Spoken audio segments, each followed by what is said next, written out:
Tom, thank you so much for your time. I mean, this has been great. And I think let's maybe just end with one last question.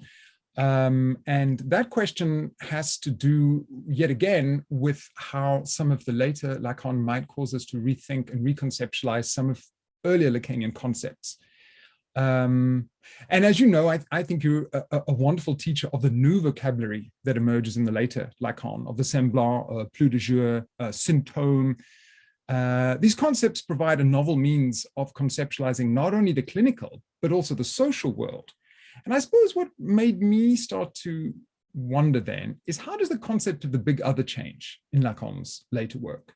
And how should we qualify it or revise it if we to approach the contemporary world?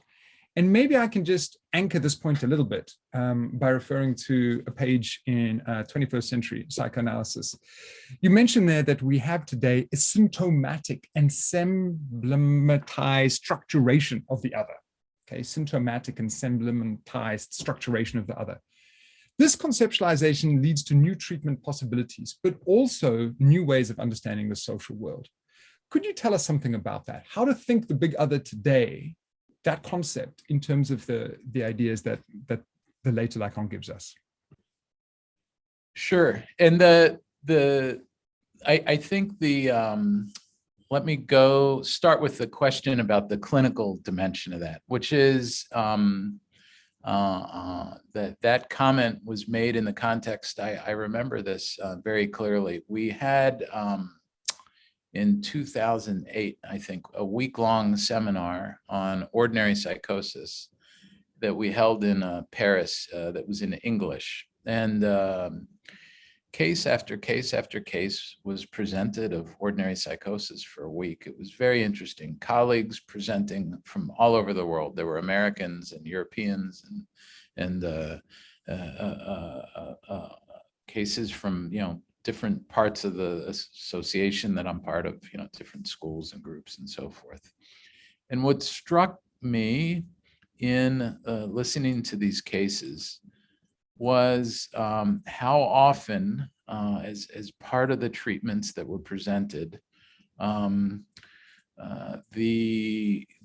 analysand would develop a kind of new way of framing their relationship with their family, how they engage with the world.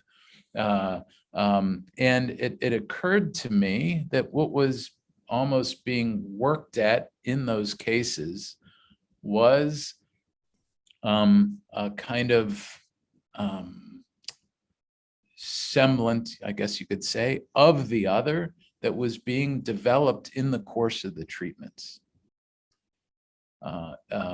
A perspective on the other that would allow the analysand to live their life in the world in a way that was less painful in one way or another.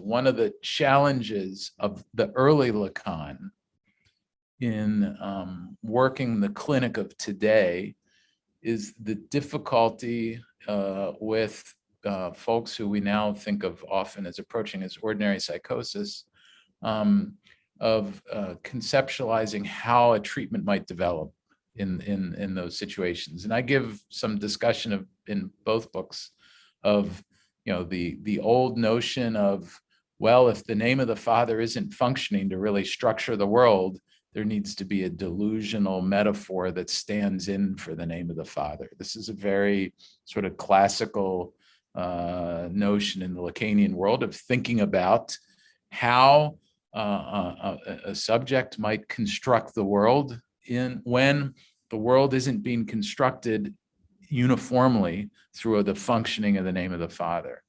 Well, I think there's a recognition now that there is not anymore so much of that universal structuring of the name of the Father, and that subjects, regardless of the structure in which we're thinking of them, develop constructs of the world through which they engage the world.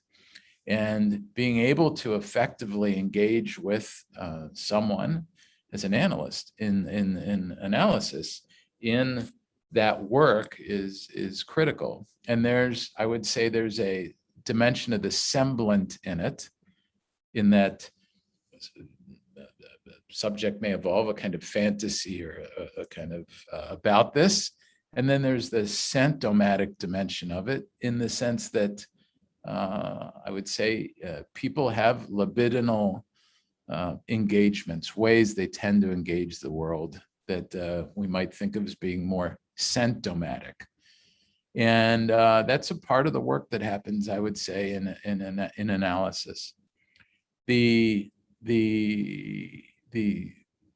social dimension of this then becomes very obvious, in the sense that there is no longer, I would say today, a kind of normal way of thinking of social structures around all kinds of issues.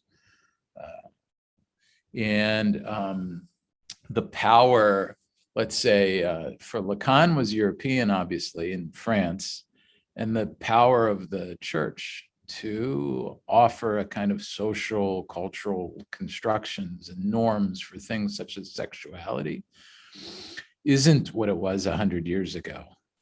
And thus, I think the social change is that the other is no longer as stable as it at least seemed to be in the past.